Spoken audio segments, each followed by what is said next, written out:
Over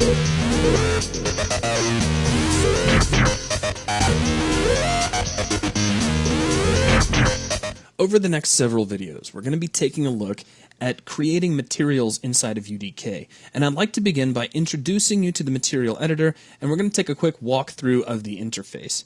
So let's go ahead and get started. I'm going to open up the content browser, and I have a material in mind that I wanted to show off. This is m_ch jibs corrupt01. What this is a material for an exploded robot part. And the reason we're taking a look at it is because it has some nice animation. If we take a look here at the preview, even in the content browser, we can see how we've got some little flamey, burny parts that are kind of rippling through the material. Now, to get to the material editor, all you have to do is mouse over a material and double-click it. And here we are. Now, the material editor has a pretty simple interface, but it does have a lot of buttons. Let's start off by going over the key areas, though. We have a menu at the very top. Really, this menu is only here to allow you to show and hide different parts of the editor's interface. So you can show or hide the properties window, for example. Down from here, we have a toolbar, and we'll go over all the buttons of the toolbar here in just a moment. In the center on the left, we have a preview window. This is like a 3D viewport that allows you to see the result of your material. It's navigated like so. If we drag with the left mouse button, we can rotate around. If we drag with the right mouse button, we can zoom in, so now we can see this object. And if we drag with middle mouse, we can pan the camera around. A couple of other tricks too. If you have focus in here, you can hold down the L key, and that allows you to move the light around. Now, I'm not clicking and dragging, I'm just moving my mouse. And you see we're kind of sliding the result of our lighting around, which is pretty cool. So that's just a quick look at the preview panel.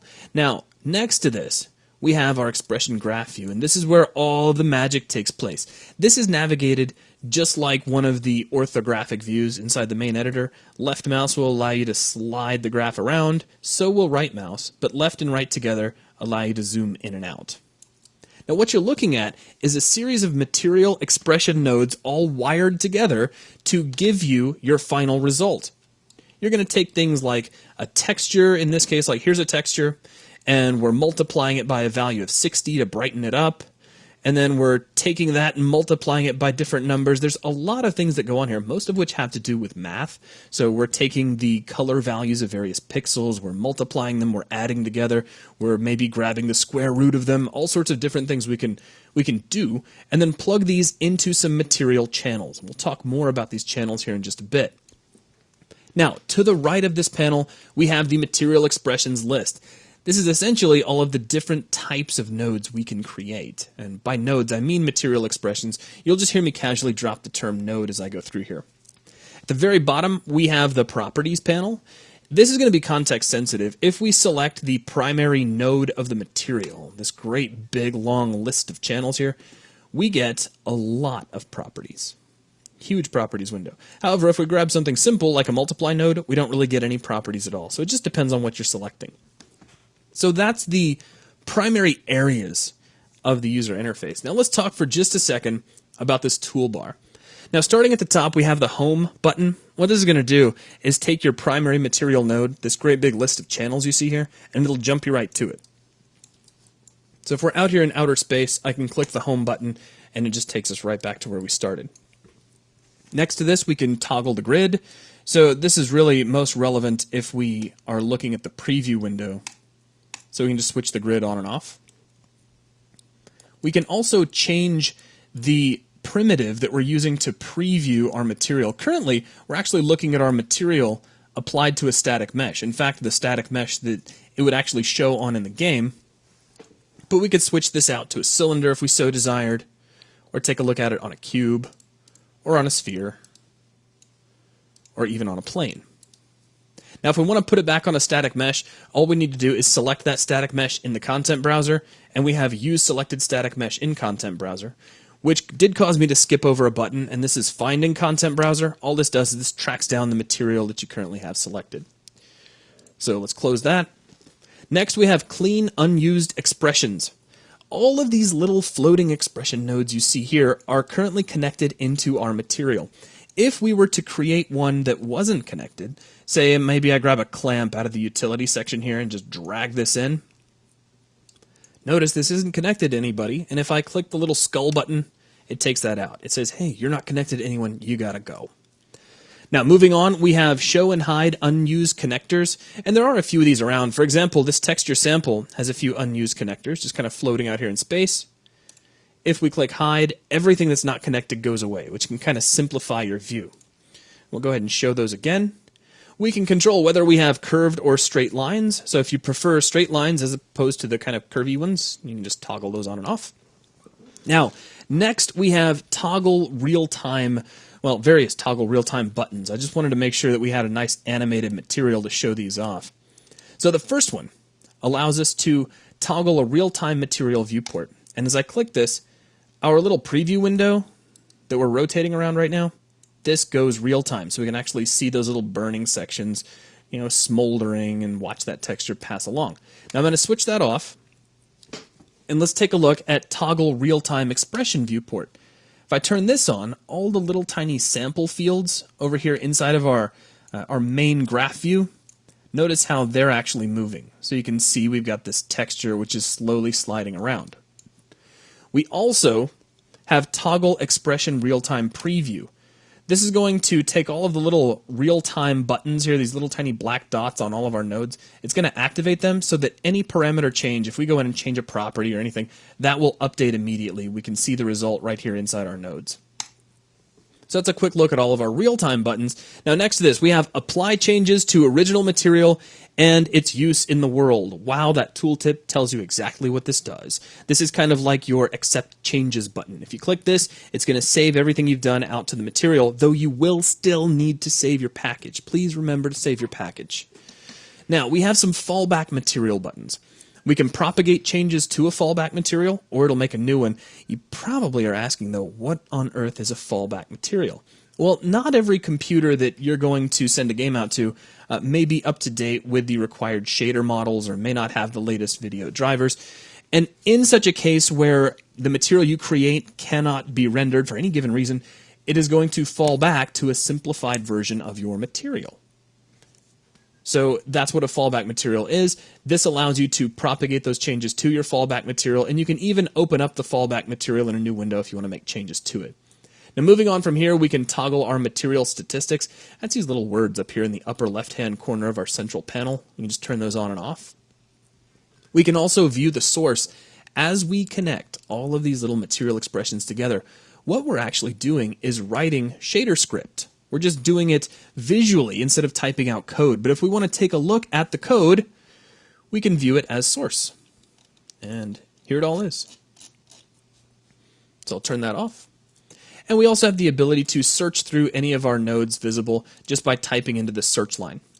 Okay, so that's a quick look at the user interface for the materials editor. Now I'm going to go ahead and stop the video here. And when we come back, I want to cover just a few key concepts that you should probably know about materials before we go much further. However, if you want to skip over that video and get right to a hands-on demonstration, I completely understand. Either way, I will catch you in an upcoming video. Welcome back. In this video, I want to talk about some of the base material properties as well as the material channels that you'll be using as you develop your own materials. So this is the material that we're actually going to create in these videos. As a matter of fact, you're kind of getting to see into the future because I've recorded this video after already completing all of the other videos. So this really is the one we made. So I'm going to double click here. And the first thing I want to do is just click on the primary node of our material. It's this great big long list of channels. And let's take a look at some of the properties. The two important properties I really want you to know about are blend mode and lighting model, because between these two properties you have a vast amount of control over the kind of material you're making. Now let's start with blend mode. If we click the drop down, we only have a few of these available. We have opaque, which is great for solid objects, and that's actually what we're going to be working in throughout this demonstration. We have masked. Masked materials can use a mask texture to punch out areas in kind of a binary fashion. Either the material is visible or it's not visible. And a good example would be something like a chain link fence, where you would have a metal-like material, but you'd have to punch out little diamond-shaped sections in between the wires. And you would do that by creating a texture that was white where the wires were and then black where the punch-outs would be, and that's how it would be handled. Now moving down from here, we have translucent. Translucent means that you've got a material that is going to allow light to pass through it in some manner, like glass, for instance. We have additive, which will only add color information. Now, this is good for things like lasers and fire and various particle effects. And then finally, we have modulate, which is going to take the overall color and multiply it by whatever's in the background. This is really good for decals. Now, moving down from here, we have lighting models. Phong is going to be our basic default lighting model, great for opaque objects. This allows you control over specularity and changing that by increasing your specular power. Down from here, we have non-directional. This is going to be kind of like turning off all of your, what's the best way to say this? Using only diffuse color, so you're not going to get any shading information. Now, technically, right now, this only works for dynamically lit objects, so keep that in mind.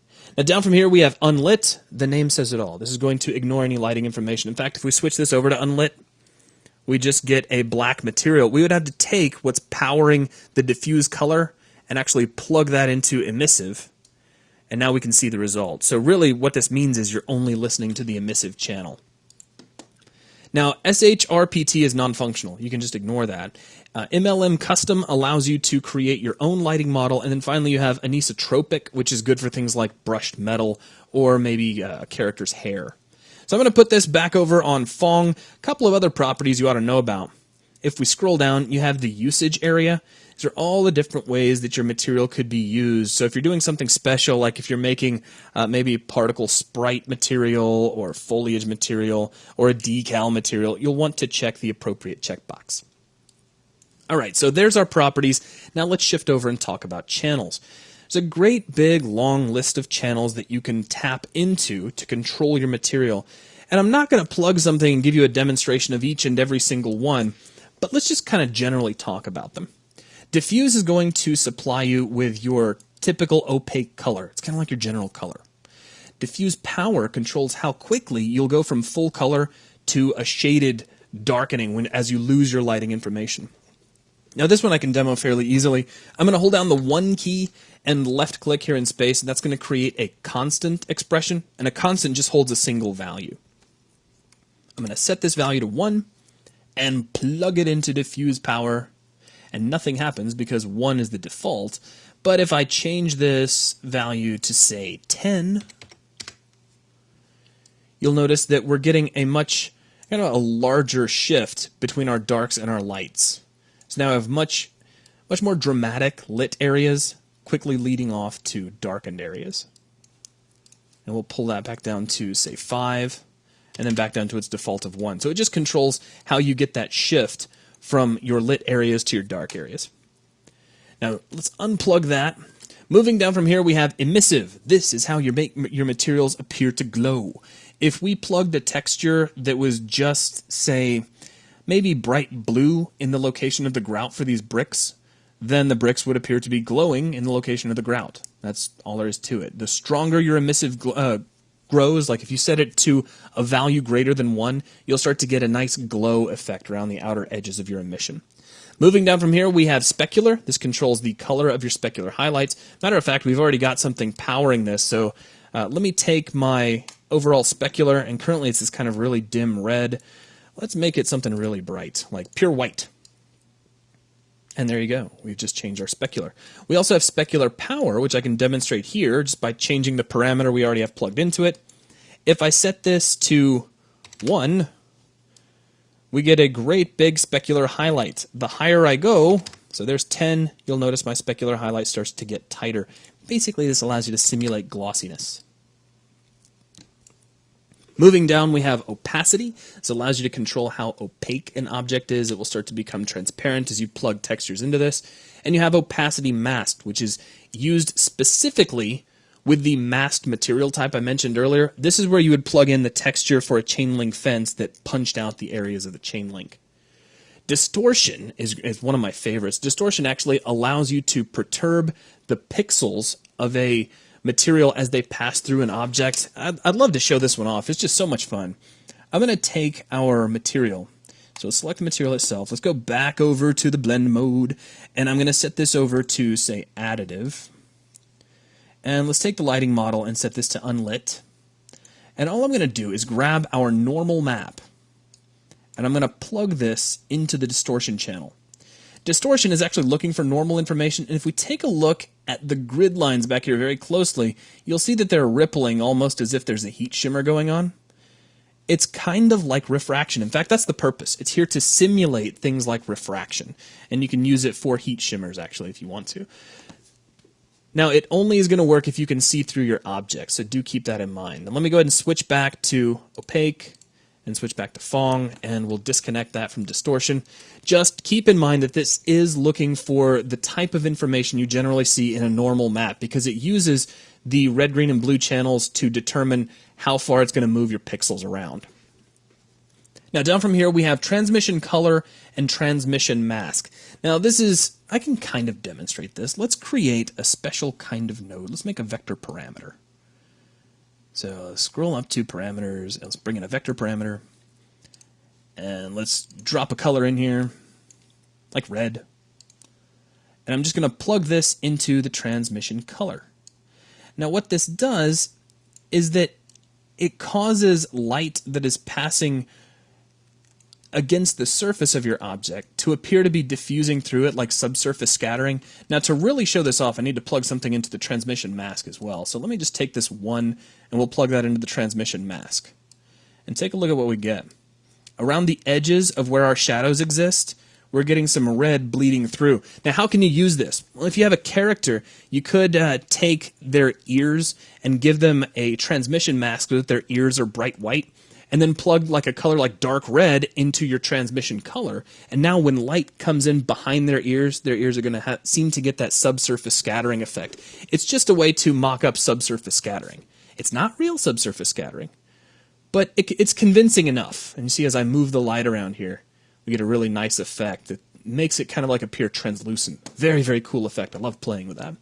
Now down from here we have normal. You can just plug a normal map into this, and this is why we have the bump effect on our material. Now I'm going to take out that transmission stuff for now, so we'll just unplug that. Now if I unplug the normal map, you see we just have a nice flat material. Or we can plug it back in, and there's the result, which is one of the best ways I know to show off a normal map. Just unplug it and plug it back in. Down from here we have custom lighting. We can take these material expressions and put them together to define our very own lighting model if we didn't want to use Phong or anisotropic, and then we just plug the result into here, and there you have it. We have our own lighting model. If that lighting model requires special handling of diffuse, we can plug that in here. We can control the anisotropic direction of an anisotropic shader by plugging the appropriate information in here. And then finally we have world position offset, which is really only useful if you have a material which requires that the world position be kept track of and you need to kind of offset it in a particular direction. So that's a quick rundown of our channels. Probably the ones you're going to use more often than not are going to be things like diffuse, emissive, specular power, opacity, depending on if you're making a translucent or transparent style material. Opacity mask you'll use a lot. Distortion is just awesome and fun to play with.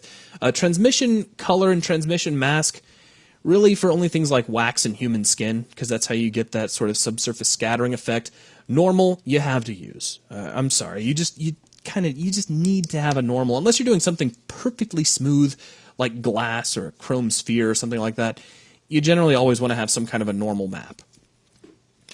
Now that's a quick look at our properties and at the channels we're going to be using. Let's now get our hands dirty and start to create our very own material inside the material editor. That is going to wrap things up for this video.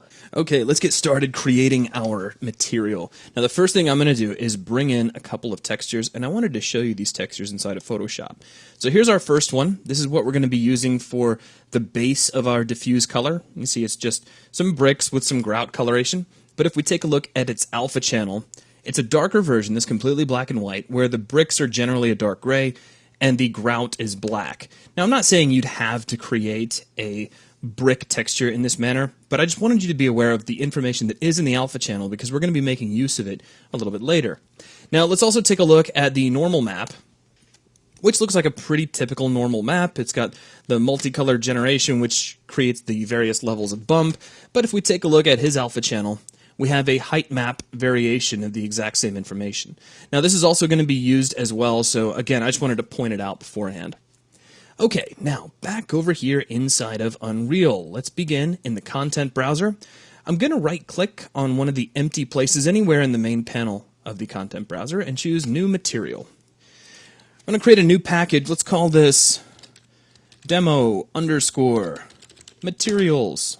In the group, we'll put materials, and for the name, let's call this m underscore video demo.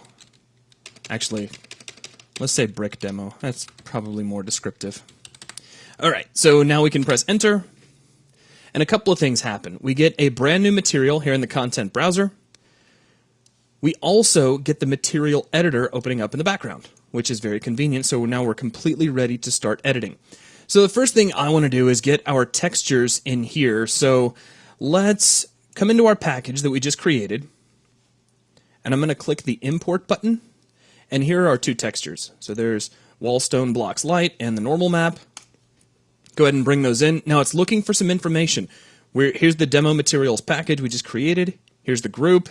And let's change the group over to textures. The names are fine. So let's go ahead and click OK to all, and that'll import both of those textures into the content browser. We just got to give that a second to go. And oh, it's so close to being done, it almost hurts. And there we go. Awesome.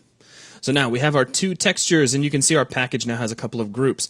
Now before I do anything like lose any work, the next thing I want to do is save my package. So I'm going to click on the demo materials package and hit Control S, click save, and there we go. So now we are ready to begin construction of our material. Now in the background, my material editor is still open. So what I'm going to do is select Wallstone Blocks Light, my texture here, go back into the material editor, and I want to create a texture sample that will actually allow us to plug this into the diffuse channel. Now currently, I have hidden out the list of material expressions. So let me go ahead and bring that up so you can see that. Generally, I work with this off, and I'll create a lot of my expressions either through hotkeys or by using the right-click menu that you see here. Now for a texture, it's very easy. We can just hold down the T key and left-click, and it'll create a texture sample for us. So now we can just plug this right into diffuse, and check it out. We have a very, very basic material. Really, this is just a texture applied to a surface. This is as simple as it gets. We could put that on a sphere just to kind of show you what it looks like.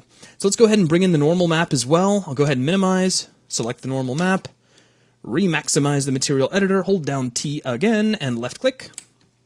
And let's just plug this into normal. And you see we have some bump information. Now if we hold down the L key over here in the preview window, so put focus in preview, hold down L, you can move the lighting around and really see how that normal map is affecting your bump. Now that's good enough for starters. This is probably a good place to kind of pause for a moment. So I'm going to go ahead and end the video. What I want you to do is click on the Apply Changes to Original Material button. And then let's close out of the material editor. Now here in the background, I've got this wall that's got my red bricks on it. Let's go ahead and drag this material onto the wall so we can kind of keep track of our work as we go along. We'll close this, go ahead and save your level and your package, and then we will continue in the next video. Continuing on with our material, I want to build this up one component at a time. So the first thing we're going to work on is the diffuse color. So let's go back into the content browser, and I'm going to double click on our new material to pick up where we left off. Now what I'd like to be able to do is to have some influence over the color of these bricks. This kind of generic sandstone texture we have is pretty cool, but being able to change that color is also kind of nice. So let's set up a network that would allow us to do that. Now what I'm going to do for starters is create a vector parameter. So I'm going to right click, come under parameters, and choose a vector parameter. Now the purpose of this node is to store some color information within a named parameter that could be later adjusted through a material instance constant. This means that we could create a copy or an instance of this material that had an entirely different coloration for the bricks. The other cool thing about doing this is that it leaves us able to change the color of the bricks during runtime if we want to, if we applied this to a material instance using, say, Kismet or Matinee. So what I'm going to do is select our new parameter. Let's come under parameter name and set this to brick color. and we need to give it a default value. So I'm just going to click on the magnifying glass here next to the default value property, and let's just choose some cool and kind of desaturated dark red, and click OK. Now, I need to combine this with my initial texture information. I'm going to do that with a multiply node, just multiply the results of the pixels together. Now this multiplication will work independently for each channel. That means the red channels will get multiplied together, the blue channels and the green channels all will get multiplied independently of one another. So we can create one of these by right-clicking, and we can go down under Math and choose Multiply if you like. Or the shortcut is to hold down the M key, M for multiply, and there you go. Now let's just do a quick connection here. So we'll plug A into the RGB output of our brick color, and the texture sample will plug into B, and we'll just take the result and plug it into diffuse. And there you go, we now have red bricks. But, you know, not to be picky, they're a little too red. They're almost completely red, like there's no other color information there, almost none anyway. And that's not so hot. So what I'd like to do is bring back a little bit of the influence of our bricks, and here's how we're going to do that.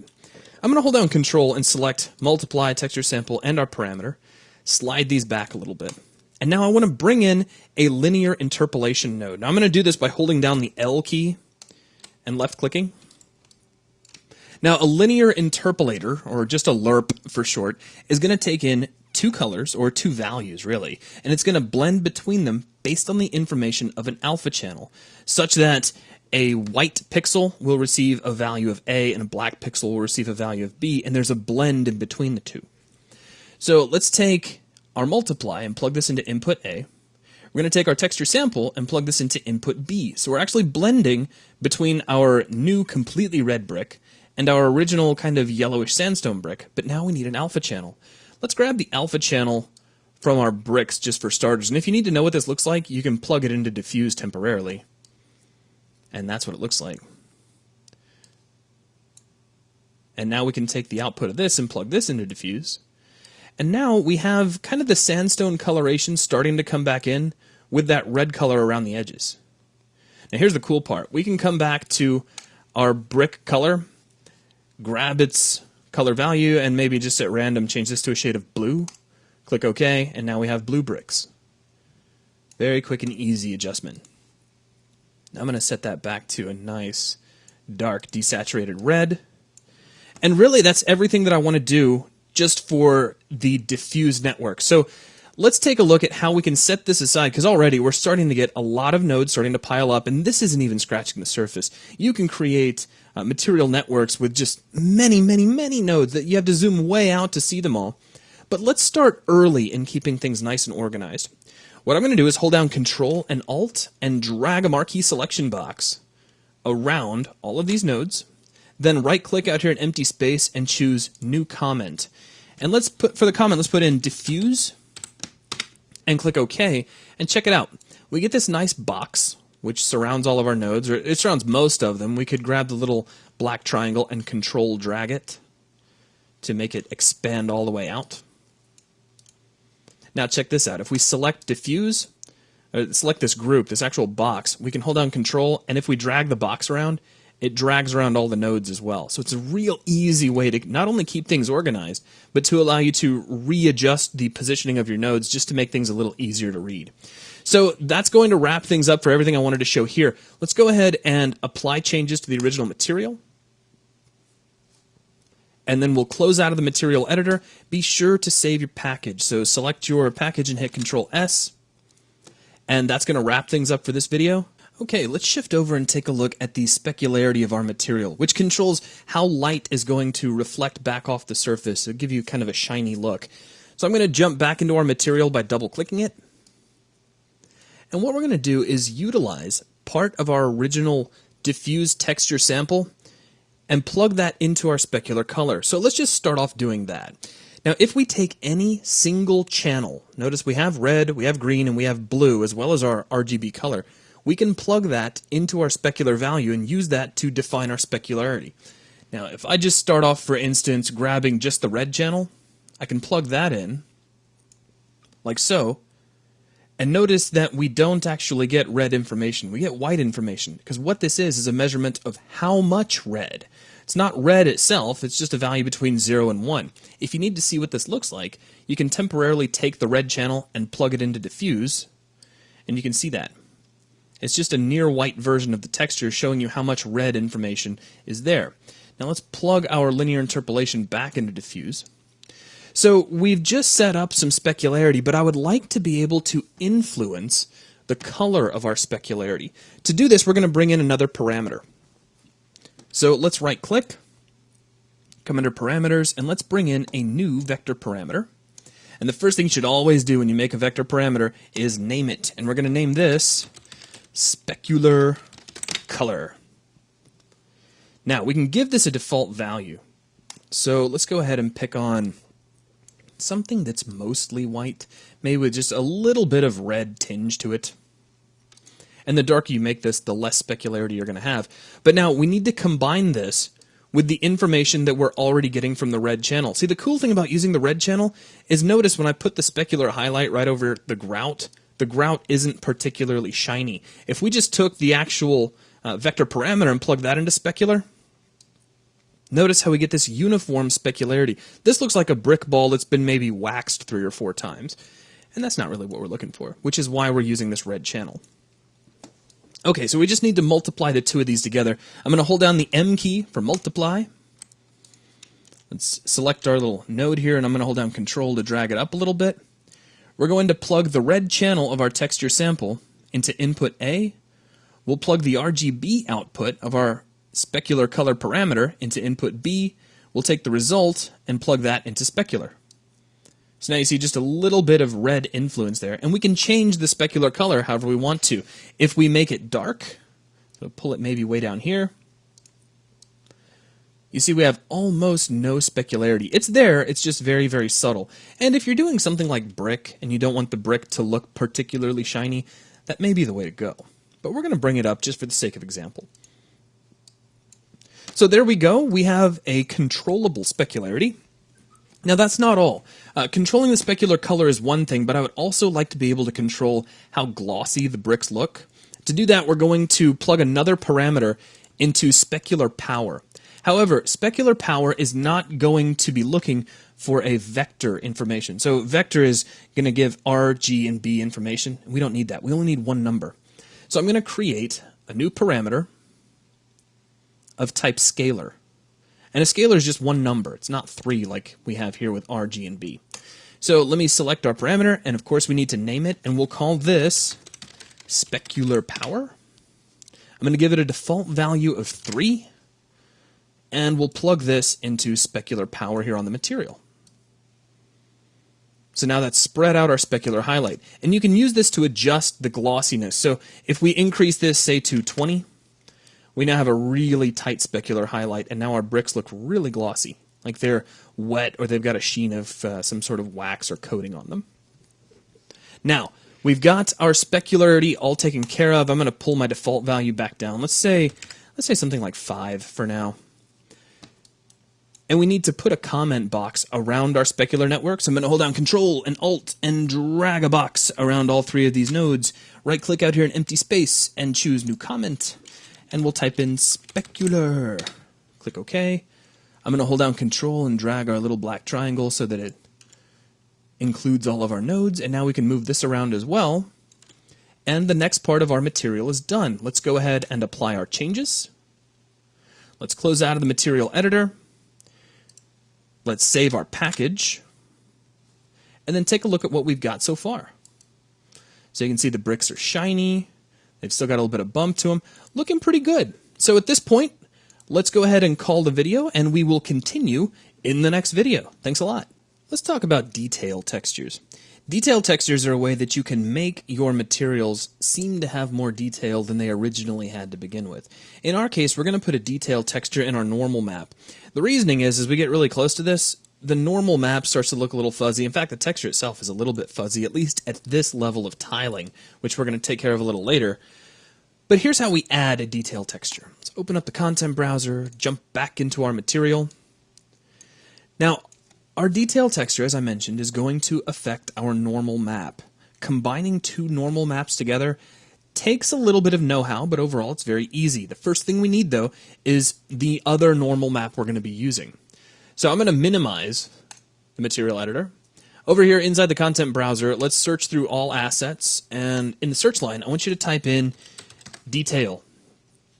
And you're going to get a lot of detail normal maps.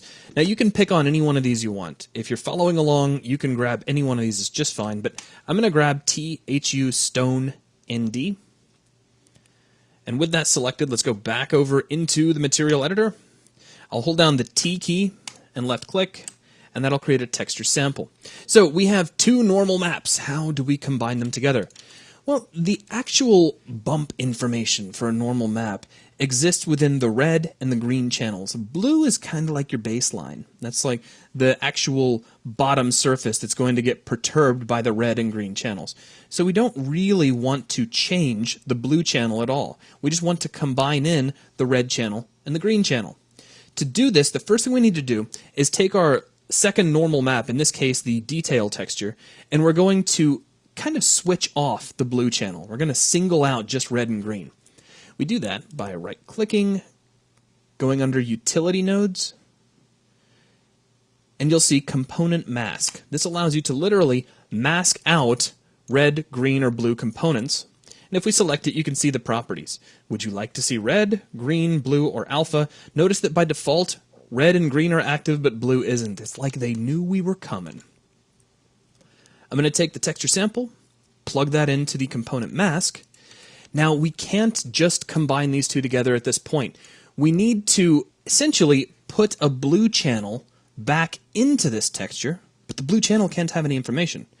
Now, what does a channel look like? What does a color look like when it has no information? The answer is black. It's supposed to look like black. So I'm going to right-click again. Let's go back under Utility, and we're going to grab Append Vector. This allows us to append a component back onto the end. So we'll have R and G, and by appending one more, we'll get B. But we need the information we're going to append. So what I'm going to do is create a constant. A constant is just a number. This is just a node that stores a single number, and the shortcut to create one is to hold down the 1 key and left click. If you select it, we can set its value to anything. We could set it to 50, but we're going to leave this at 0 because, again, we want this information to be black. Plug this into input B on the append, plug the mask into input A, and now we're taking red and green and appending on 0 for a value of blue. Now all we need to do is combine our normal maps. So what I'm going to do is grab an add node. You can create that by holding down, you guessed it, the A key for add, and then left click. And we're just going to plug our normal map into input A. Notice I'm using the RGB connector. And then for our append, we'll plug that into B. And the two are combined, so now let's just connect the result into our normal map. And now our bricks look really, really chunky. Now here's the catch. This texture sample, this detail texture, is very low resolution. It's because while its purpose is to make things appear more high resolution, appear to have more detail, to use it properly, you need more tiling. So back here behind our texture sample for our second normal map, I'm going to right click, go under coordinates, and let's grab a texture coordinate. This allows you to change the tiling of any texture, and we'll just plug this right into the UV's input of our texture sample. Now I'm going to change our tiling. We have U tiling and V tiling. Let's set this to maybe 5 by 5. And now take a look at our bricks. They have all this great rich texture that you can get right up on top of, and it just looks fantastic. And if you want, you can kind of make the detail a little bit grainier. You might have even noticed a second ago, if we double up the tiling in one dimension, so maybe pull U tiling to, oh, I don't know, let's leave it at 5, and we'll pull V tiling down to 2. So now all of my detail kind of gets squashed in one dimension. So there's some vertical tiling, or we could run it horizontal, which might actually go better with bricks. You can get some streaking. You can really play with this tiling, get a variety of different effects. Now I'm going to leave this at 5 by 5. Let's go ahead and put all of this into a comment block. So I'm going to hold down Control and Alt and drag a marquee selection box around all of these nodes. Now these are called material expressions. That's our official name. You'll hear me use the term node a lot because technically that's what they are. They're little black boxes, each of which performs a very specific task, and you wire them all together. I'm just used to calling them nodes, probably because I spent a long time working with Maya. Now let's drag these back a little bit. Right-click out here in empty space. Choose New Comment, and we'll label this Normal, and click OK. And it seems to include everything. We can move it around if we want to kind of get it nice and lined up. And there we go. Let's apply this. So I'm going to click the Apply Changes button. We'll close out of the material editor. In fact, we can go ahead and close out of the content browser, and there's our result. Now that detail is really severe. But for the purposes of our example, it's going to work. So now we have these really, really chunky bricks that almost appear to be flaking apart. Lots of rich texture there. But go ahead and save your package, and then we will continue on in the next video. The next thing I want to add to our material is some bump offset. Now bump offset allows us to give the illusion of actual depth in our material. In essence, it'll make these bricks kind of look like they're popping out at you. Now it requires two things. One is a bump offset material expression. That's easy. We can just create one. The second thing that is needed is a height map. Now, a height map is not a normal map. If we expand the content browser and take a look at our normal map, the normal map is red, green, and blue information to designate the angle of surfaces on a pixel-by-pixel basis. A height map, on the other hand, is just black and white, such that white pixels are raised areas and black areas are depressions. Now, we already have a height map stored in the alpha channel of our normal map texture, as you may recall, so we're going to be making use of that. Let's open up our bricks demo material, and let's create our bump offset expression. I'm going to right-click, go down to Utility, and there's bump offset, so we'll create that, and it wants two things. It wants a coordinate, and it wants a height, and the height is waiting for that height map I mentioned before. Now, I also mentioned that the height map was stored in the alpha channel of our normal map texture. However, if we were to take the alpha channel and plug it in back here and loop everything back around, we would end up with a cycle that will make the material editor very unhappy. So what we're going to do is grab this texture sample and hit Control-C, Control-V, and make a copy of it, because you can do this just fine. Now, we're going to take the alpha channel and plug that into height. The coordinates we're not going to worry too much about right now. Now, if you take a look at the bump offset, it's got a couple of properties. It's got the height ratio and the reference plane. These allow you to control how far your pixels are going to seem to jump out, but we're not going to be messing with them for now. We'll just leave it at the defaults. Let's take the result of our bump offset, and we'll begin by plugging it into the texture sample for our color. And now let's plug it into the texture sample for our normal as well. And now, as we rotate around, we're starting to get the illusion that these bricks actually have an indentation around where the grout is, which is very cool. Now, just as a matter of preference, I'm going to take our specular color and I'm going to pull that down a little bit and bleed out some of its color as well. There we go. Now, it's just a rendering trick. It's just perturbing some pixels in just the right way. So at extreme angles, you can break the illusion, but overall it works really well, especially for things like walls. So let's put this inside of a comment block. So hold down Control and Alt, and let's grab both of these nodes, right-click and choose New Comment, and we'll label this Bump Offset. Click OK. Let's apply this. Close out of the material editor. Let's hit Control-S over here in our demo materials package. I'll close out the content browser. And now if we take a look, as we start to view our wall from different angles, you can see how the bricks appear to kind of occlude, so that like the lines of grout will get thinner when viewed from extreme angles. And a really nice way to look at this would be to grab this static mesh up here, then hold down the L key and drag with the left mouse button. Now, I'm going to drag in with right mouse. I'm still holding L, by the way. Drag in with right mouse. Drag down with middle mouse, which is my mouse wheel. And now I can rotate around the wall from all these different angles and really see how those bricks appear to just jump right out of the wall at you. So that's how we apply bump offset. That is going to wrap things up for this video. Thanks a lot. In this video, there's a couple of things we're going to accomplish. One is we're going to change the tiling of our bricks, because right now our bricks are just a little bit huge. We're also going to take a look at creating a material instance constant of our final material. So let's start off with the tiling issue. Now this is a really easy fix, and if you are making this material strictly for BSP surfaces, you may not need to worry about this because you can always change the scaling of a texture, and you could use texture placement mode as well. But if you ever wanted to put this on a static mesh, changing the tiling might be nice. So let's open up the content browser, open up our material, and we've already seen this done once. In fact, we've already got a text coordinate node here. I could just duplicate that, but let's grab another one. So I'm going to right click, go under coordinates, and grab a texture coordinate.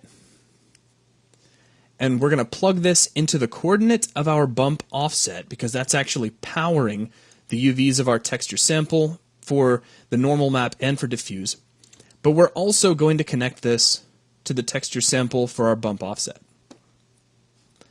Now with that done, come into the text coordinate, and we could set this to, say, 3 by 3.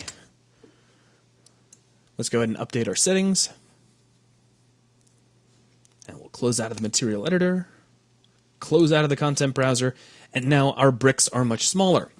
That's great. Now let's take a look at how we can make an adjustable version of this material if we need a variant or maybe a version that we need to animate for some reason, and that's by creating a material instance constant.